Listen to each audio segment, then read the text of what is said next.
Aujourd'hui, on va parler de ces émotions intenses qui nous font quelquefois agir à l'opposé de qui nous sommes et nous laissent quelquefois dans une espèce de spirale d'impuissance et de culpabilité. Aujourd'hui, je vous explique ce qu'il se passe en vous et je vous donne quelques pistes pour mieux faire face à cela.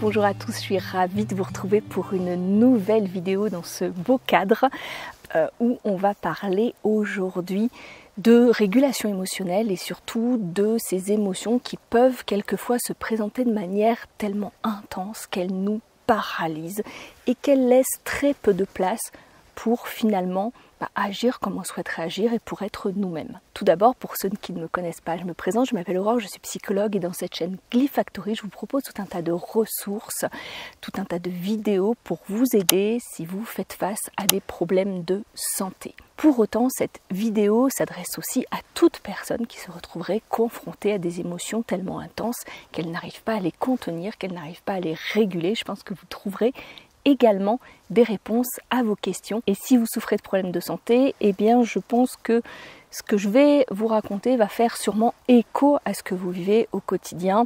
Ça peut être le fait de se sentir constamment irrité, d'avoir une envie d'avoir un comportement, d'être agressif ou de se mettre en colère facilement, d'avoir envie de crier alors qu'on est quelqu'un initialement de plutôt calme, de plutôt doux, d'un tempérament plutôt posé et on ne se reconnaît pas, ou alors de se réveiller, de se sentir complètement démotivé, de rien avoir envie de faire, d'avoir vraiment l'impression d'avoir un espèce de poids, d'être envahi par une tristesse intense et dont on n'arrive même pas à toucher d'où elle vient, alors même que nous, ce qu'on a envie, c'est de vivre, c'est de faire des choses, c'est de profiter. En fait, c'est toutes ces émotions qui prennent tellement de place, tellement d'espace, qu'on a presque l'impression que c'est quelqu'un d'autre qui prend les commandes et qui agit à notre place finalement, et que face à ça, eh bien, on est totalement impuissant. Et en tant que tel, même si on n'a pas de soucis de régulation émotionnelle, même si on n'a pas de problème de santé, c'est des choses qu'on peut vivre, d'avoir une peur très intense, d'avoir une colère qui monte d'un coup, d'avoir beaucoup d'anxiété.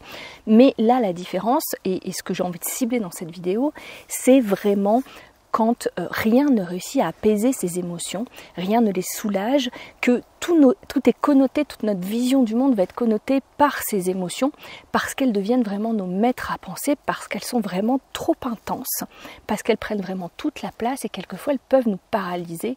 Comme je le disais tout à l'heure, on peut n'être capable de ne plus rien faire d'autre. Donc est-ce que c'est normal de ressentir ça ? Vous vous doutez bien que si je vous en parle, c'est que c'est normal, c'est que ça a une explication que je vais vous donner.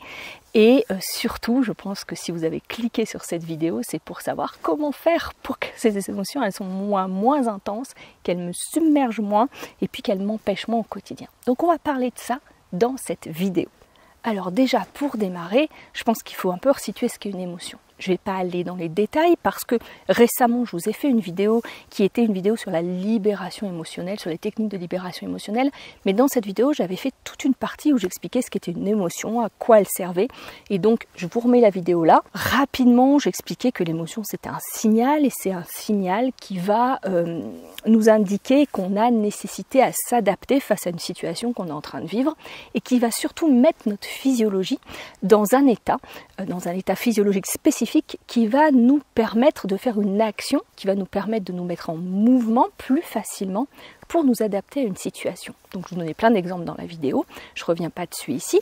Ce qu'il faut vraiment retenir, et ce que j'ai envie vraiment que vous reteniez là tout de suite, si on veut faire une synthèse, c'est que l'émotion, en fait, elle a vraiment deux aspects. Elle a l'aspect d'être un signal, c'est-à-dire de nous envoyer un message, ce message qui veut dire là il faut t'adapter à la situation parce que ça ne convient pas. Et elle a un deuxième aspect qui est un aspect de modification biologique, biochimique, qui va faire que vous êtes dans des dispositions plus propices à agir. Ça, c'est possible grâce au fait que votre système nerveux va se mettre dans une certaine configuration finalement pour soit mobiliser plus d'énergie pour vous défendre si vous êtes dans le cadre de la colère, soit si vous êtes dans le cadre de la peur, mobiliser pareil cette énergie mais cette fois-ci plus pour pouvoir fuir ou même combattre, ça dépend des situations. Si vous êtes dans la tristesse, eh bien au contraire ça va être une autre branche de votre système nerveux qui va s'activer pour faire ralentir votre physiologie, pour vous laisser le temps nécessaire de processer, de faire le deuil de ce qui est nécessaire là dans la situation. Et pourquoi j'appuie sur cette notion de modification biochimique? C'est ce qui fait que vous allez ressentir cette émotion. Et c'est ce qui fait que ce signal, il va vraiment vous pousser à l'action parce que ça va vous mettre dans des dispositions où ça va être compliqué de ne pas agir ou d'agir si vous êtes à l'inverse, dans une situation où le système nerveux va se mettre en mode, on va dire, entre guillemets, pause. Bon, là, c'est très simplifié. Si vous voulez en savoir plus sur tout ça, je vous remettrai une vidéo sur le système nerveux là. Mais ce qui est important à retenir là, c'est que même si le signal n'est pas adapté, c'est-à-dire que mon système, mon corps va m'envoyer l'info que là, il y a un danger, alors qu'il n'y a aucun danger autour de moi, eh bien, vous allez quand même ressentir ces modifications biochimiques. Et vous allez quand même avoir cette tendance à l'action, à vouloir fuir, à vouloir éviter, à vouloir contrôler, à vouloir faire plein de choses, parce que votre physiologie est dans cette disposition-là. Je vais prendre un exemple, ça sera plus clair. Là, par exemple, devant moi, je vois plein de bouts de bois. Si mon système nerveux détecte que ce bout de bois, ou le perçoit, se trompe, interprète mal et perçoit que c'est un serpent.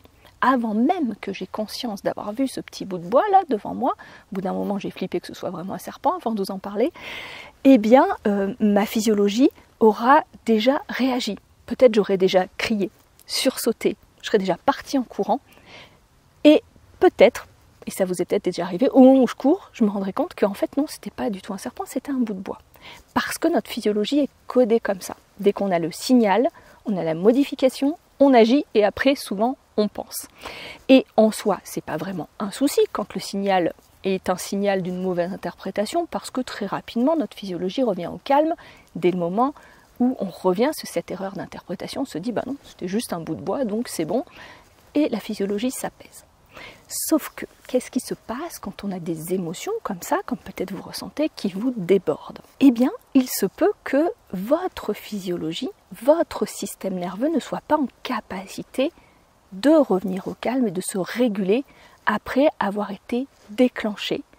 Et donc, il y a ce déclenchement-là, mais il y a aussi l'intensité de ce déclenchement. C'est-à-dire que peut-être ce signal-là, au lieu d'être un signal qui vous fait agir et rapidement vous vous rendez compte que non, ce n'était pas un serpent, et bien peut-être que ce signal, cette intensité, elle est tellement forte que vraiment vous n'arrivez pas à revenir à l'équilibre après. Et vous allez me dire, oui mais qu'est-ce qui fait que mon système il est dysrégulé? Donc si vous vivez déjà avec une maladie chronique, je pense que vous m'avez entendu dire dans plein de vidéos, et je vous ai présenté pas mal d'études aussi, qui montrent que quand on vit avec des problèmes de santé, ça impacte nos capacités de régulation. Donc il y a déjà ça, mais il y a également le fait peut-être d'avoir vécu des traumas, et spécifiquement si vous avez vécu des traumas durant votre enfance, ça a pu impacter la manière dont votre système nerveux s'est câblé, la façon dont il se régule et dont il est quelquefois dysrégulé. Je pense notamment à ce qu'on appelle les ACE, les expériences adverses dans l'enfance. Pareil, je vous mets une vidéo si vous ne savez pas ce que c'est et un article, peut-être dans la description parce que j'aurai plus de place.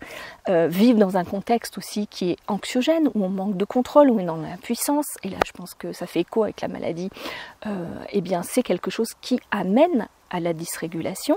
Je vous ai également fait une vidéo sur ce sujet, pareil je la mettrai dans les notes ou ici si j'ai encore de la place. Donc en fait il y a tout un tas de contextes et le point commun de ces contextes c'est que notre système, notre physiologie, notre corps perçoit qu'on est en danger, qu'on est menacé. Et quand cette perception de danger, de menace, elle dure sur le long terme, eh bien on a de plus en plus de mal à retrouver l'équilibre et ça va impacter le fonctionnement de notre système nerveux qui va perdre sa capacité à s'adapter dans l'instant présent à ce qui se passe réellement parce qu'il aura tendance à se déclencher plus facilement avec des stimuli moindres et à se déclencher de manière plus intense. Et là ça revient à ce que je vous avais expliqué sur le concept de fenêtre de tolérance, pareil. Je vous mettrai les vidéos qui parlent de ça dans la description et surtout pour ceux qui ne l'ont pas vu, allez voir ma masterclass qui parle vraiment de ça.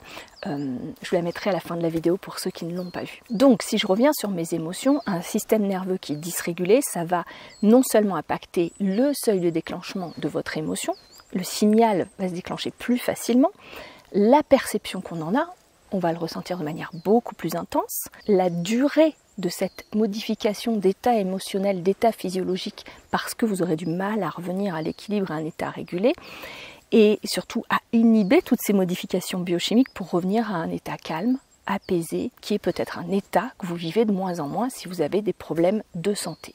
Donc c'est ce qui explique que cette colère intense, cette tristesse qui laisse pas de place à grand chose finalement, ou possiblement une anxiété qui est débordante, eh bien vous allez avoir du mal à contenir ces émotions-là. Quand je parle de contenir, ça ne veut pas dire de les retenir en soi, mais ça veut dire d'apporter de la présence à ça et de pouvoir continuer à faire ce que vous avez à faire dans votre journée alors que vous vous sentez débordé par ces émotions-là. Et puis quelquefois, elles vont se présenter de plus en plus souvent et de plus en plus fort. C'est souvent ce qu'on expérimente parce qu'on ne sait pas trop comment les contenir, on ne sait pas trop quoi faire face à ça. Et finalement, ça devient vraiment quelque chose qui nous handicape au quotidien, en plus des symptômes qu'on ressent au quotidien. Alors qu'est-ce que vous pouvez faire face à ça ? Pour que ces émotions, elles s'apaisent, elles soient moins fortes, que le signal il se présente de manière un petit peu plus adaptée, surtout qu'il n'y ait pas besoin de crier et de durer des heures pour que vous puissiez l'entendre et mettre en place des choses qui vous aident et qui vous soutiennent. En fait, la première chose à faire, c'est vraiment de changer de perspective sur vos émotions. Parce que l'émotion, comme je le dis tout le temps, c'est le signal d'un besoin. Mais quand on est dysrégulé, c'est surtout le signal qu'on manque de sécurité et qu'on manque de ressources en nous. Donc au lieu d'essayer de chercher de quoi j'ai besoin, parce que quelquefois on se dit j'ai besoin que cette personne-là arrête de me dire ces choses-là, j'ai besoin de silence, j'ai besoin de plus d'espace, et oui, c'est vrai en soi, mais sous ces besoins-là, souvent ce qu'on a besoin, c'est surtout de se sentir en sécurité et d'avoir des ressources à disposition pour pouvoir gagner de l'espace dans notre système nerveux. Pour bien comprendre, je pense que je vais prendre une métaphore qui est en lien avec tout ce qu'il y a autour de moi. Je suis dans une forêt avec beaucoup d'arbres sur une montagne.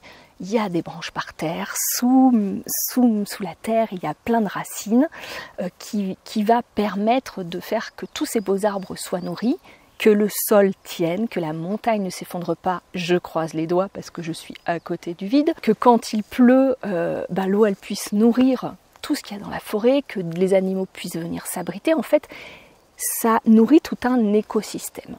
Et en nous, on a aussi tout un écosystème. Et il suffirait qu'un jour, il y ait quelqu'un qui décide, qui rachète cette forêt, je dis ça, je crois que c'est des forêts privées en plus ici, et qui décide qu'il coupe tous les arbres pour pouvoir les exploiter, eh bien, au début, les conséquences, elles ne seraient pas forcément visibles, sauf qu'on verrait plus d'arbres, mais en tout cas, la terre serait toujours là. Bon, les animaux iraient peut-être un petit peu plus loin, mais quand il pleut, ça ne changerait peut-être pas grand-chose. Mais au fur et à mesure qu'il y a du vent, au fur et à mesure qu'il y a de la neige, parce qu'ici il y a de la neige, au fur et à mesure peut-être qu'il y a des tempêtes qui se présentent, eh bien le sol commencera à s'éroder. Et les petits arbres, les petites graines qui avaient peut-être commencé à pousser n'auront plus le soutien des grands arbres. Ils seront plus abrités. Les oiseaux ne viendront plus forcément et du coup ne transporteront plus les graines et plus rien ne pourra pousser. Et cette montagne, petit à petit, peut-être qu'elle va complètement s'écrouler parce que l'eau elle va s'écouler trop vite, parce que les jeunes pousses elles seront trop à nu et elles seront trop vulnérables, elles ne pourront pas grandir, il n'y aura plus rien qui les protège parce que la faune ne sera plus là. Et en fait notre écologie interne elle fonctionne vraiment de la même manière. C'est-à-dire que lorsqu'il y a un élément clé de notre régulation qui n'est plus présent, comme le sentiment de sécurité, comme le fait de pouvoir se détendre, d'avoir un repos réparateur, ou comme le lien social, la connexion avec les autres, le fait de se sentir engagé, le sens que l'on donne à ce qu'on est en train de vivre. Lorsque tout ça disparaît, ou un des éléments disparaît, le système, on a l'impression qu'il continue à fonctionner comme avant. Il se dérègle un petit peu par moment, il y a des émotions intenses qui se présentent, mais on trouve qu'il fonctionne quand même, et du coup on ne se rend pas compte de l'importance de ces choses-là. Parce qu'on compense comme on peut, mais au fur et à mesure que nos ressources vont s'épuiser, eh bien le déséquilibre il risque de s'aggraver. Et la dysrégulation, elle risque de se présenter de plus en plus souvent parce qu'on n'a plus rien pour pouvoir contenir, soutenir notre stress. La fatigue va s'installer et vraiment notre corps il va avoir du mal à pouvoir retrouver l'homéostasie. Et pour restaurer cet équilibre, souvent, et aussi avec nos émotions, on se dit on va attendre que les choses passent. Ça va s'améliorer. Ou on va lutter contre les symptômes qui se présentent, en essayant un petit peu de contenir, de réparer tout ça, ou de faire que je me distrais de l'émotion, parce que comme ça au moins, hop, je ressens quelque chose d'agréable, ça veut dire que c'est passé. Sauf qu'en fait, ce qu'il faudrait vraiment faire, c'est pas d'essayer de résoudre le problème de cette émotion intense, c'est à apprendre à s'apporter de nouveau des ressources pour refertiliser tout ce qui se passe à l'intérieur de nous, pour redonner du terreau, pour redonner des racines, pour redonner de l'élan à tout ce qu'il y a en nous. Et surtout pour redonner de la sécurité. Et la sécurité, elle passe par quoi? Elle passe par la connexion, par le soutien, par l'engagement, par trouver ce qui résonne pour nous, par pouvoir être vu, entendu, compris dans ce qu'on est au fond de nous. Et avec tout ça, on va pouvoir avoir des petites graines qui vont grandir et qu'on va nourrir au fur et à mesure. Et là où je voulais en venir avec ma métaphore un petit peu longue, je fais des envolées lyriques, forcément je suis dans la forêt, c'est que quelquefois l'émotion, c'est pas le signal d'un problème qu'on a à résoudre dans le moment présent. Et souvent on se dit que c'est le cas, que l'émotion, par exemple notre peur, elle vient vraiment d'un danger réel là, qui est dans l'instant présent, parce que les symptômes ils sont tellement intenses que forcément c'est dangereux et que forcément il va arriver quelque chose de grave, mais c'est plus le signe, peut-être, que vous manquez de sécurité et que vous manquez de ressources dans cet instant pour vous soutenir à travers ce qui est en train de se passer. Et c'est pour ça que cette peur, elle est aussi intense. Et c'est pour ça que vous avez du mal à faire face, parce qu'il y a trop de sentiments d'impuissance et pas assez de ressources. La tristesse profonde que vous ressentez peut-être, c'est peut-être pas le signe d'une dépression, mais c'est peut-être plus le reflet que là, ce que vous vivez, c'est douloureux, mais aussi que dans cette épreuve de vie, bien vous manquez de ressources, vous manquez de connexion, vous manquez de repos, vous manquez de moments pour prendre soin de vous et de personnes qui prennent soin de vous.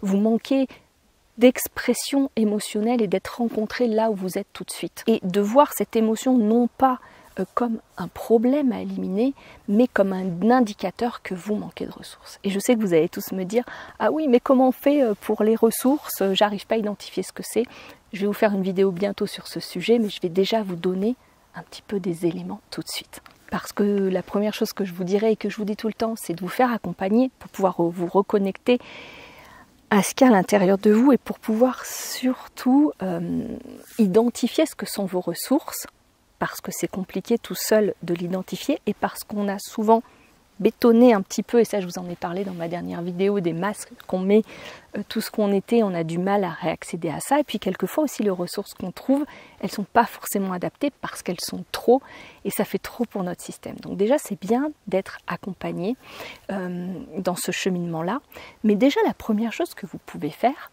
c'est dans l'instant présent, quand l'émotion elle est là et qu'elle est intense et qu'elle prend toute la place, au lieu d'y réagir impulsivement et d'être dans cette tendance à l'action que vous avez tout le temps, c'est déjà de reconnaître cette tendance à l'action. C'est de reconnaître ce que vous avez toujours tendance à faire, qui fait finalement un cercle vicieux, qui est à chaque fois j'évite, à chaque fois je me mets en colère, à chaque fois je remets la faute sur quelqu'un, à chaque fois je tombe dans un cercle d'impuissance à me dire que je ne peux rien faire. Déjà de l'identifier. On ne fait rien de plus, on l'identifie pour voir un peu dans notre système comment ça se joue. Et puis dans un second temps, une fois qu'on a pris le temps de l'identifier, de faire une pause, de l'identifier, c'est déjà d'essayer de passer un peu de temps avec cette émotion, avec ce qu'on ressent à l'intérieur de soi. Et des fois c'est pas facile, des fois c'est 1 seconde, 2 secondes, 5 secondes, parce que c'est très intense. Et si c'est trop intense vraiment, faites-vous accompagner pour pouvoir avoir de la ressource, une ressource extérieure pour vous donner un ancrage de sécurité. Parce qu'il ne faut jamais se forcer à les ressentir quand ce qu'on ressent est trop menaçant pour soi. Mais si vous arrivez à vous connecter un petit peu à vos ressentis et à cette émotion, et à ne pas y réagir, et à avoir de la compassion pour cette émotion, parce qu'à la base elle est là pour vous protéger, vous pouvez vous demander de quoi j'ai besoin dans cette situation pour mieux vivre cette situation. Pas pour la changer, pas pour ressentir autre chose, pas pour la fuir, mais de quoi j'aurais besoin dans cette situation. Quelles ressources me seraient nécessaires? Et peut-être quelquefois ce qui va venir, c'est des choses qui ne vont pas être aidantes parce que c'est des ressources que vous n'avez pas à disposition. Mais déjà, notez de quoi vous aurez besoin. Parce que d'une part, si après vous avez un accompagnement psychothérapeutique, ça pourra vous aider et la personne pourra vous proposer des outils en lien avec ce que vous avez noté. Et puis d'autre part, quelquefois, on arrive au fur et à mesure à développer assez de compassion pour soi pour s'offrir ce qu'on a noté comme besoin et comme ressource. Mais pour cela, il faut vraiment du temps et de l'espace. Et quand on est seul, et quand on est dans les schémas qu'on a tous, je vous rassure, le principe n'est pas de dire vous ne devriez pas faire ça, vous devriez faire ça, parce qu'on fait tous comme on peut, on fait tous comme on a appris, on fait tous avec la capacité qu'a notre système nerveux dans le moment présent. Il n'y a pas de culpabilité à avoir si on n'y arrive pas. C'est pour ça que de se faire accompagner, d'avoir déjà un cadre et quelqu'un qui tient l'espace pour vous, ça peut vous permettre d'avoir un petit peu plus d'espace pour pouvoir vous relier à ce qu'il se passe en vous. Et à long terme, vraiment, se donner cet espace et se donner ce temps, ça peut faire une grosse différence de prendre le temps d'accueillir l'émotion avant d'y réagir. Alors c'est peut-être un petit peu abstrait pour vous parce que là tout de suite je ne vais forcément pas vous donner des outils ou des protocoles thérapeutiques parce que ça se fait en fonction de l'histoire de la personne. Vous pouvez aller voir, je vous le mettrai en description, j'avais fait une méditation pour aider à accueillir ces émotions. Vous pouvez essayer de la faire et voir comment ça résonne pour vous. Mais je voulais vraiment, avec cette vidéo, vous expliquer déjà ce qui se passe et vous dire que, au lieu d'essayer à tout prix de contenir l'émotion, de ressentir autre chose, de ressentir qu'est-ce qu'il faut que je fasse pour me réparer parce qu'il y a quelque chose qui est cassé et que c'est pas normal que je fonctionne comme ça, en fait c'est logique. Vous vous êtes adapté cette manière-là parce que par rapport à ce que vous avez vécu, par rapport à cette écologie et ce paysage interne, eh bien vous êtes reconfiguré, réorganisé comme vous avez pu avec les ressources à disposition. Et que, au lieu d'essayer de vous blâmer de ce que vous êtes, essayez plutôt d'augmenter votre capacité à être avec ça et à l'accueillir dans un premier temps. Parce que si votre physiologie se manifeste de cette manière-là avec des émotions autant intenses, c'est parce qu'elle perçoit qu'une menace est présente pour vous et c'est un moyen, initialement, de vous protéger et de vous remettre en sécurité. Mais un moyen qui, du coup, n'est pas très efficace. Parce que le souci, c'est que si vous faites, et je l'avais expliqué dans une des précédentes vidéos, une boucle comme ça, tout le temps avec des émotions intenses, c'est aussi parce que votre physiologie n'arrive pas à processer, à intégrer tout ce que vous êtes en train de vivre. Donc voilà quelques pistes de réflexion, j'espère qu'elles vous auront été utiles. Je vous dis à très bientôt, et comme d'habitude, d'ici là, prenez bien soin de vous. Au revoir.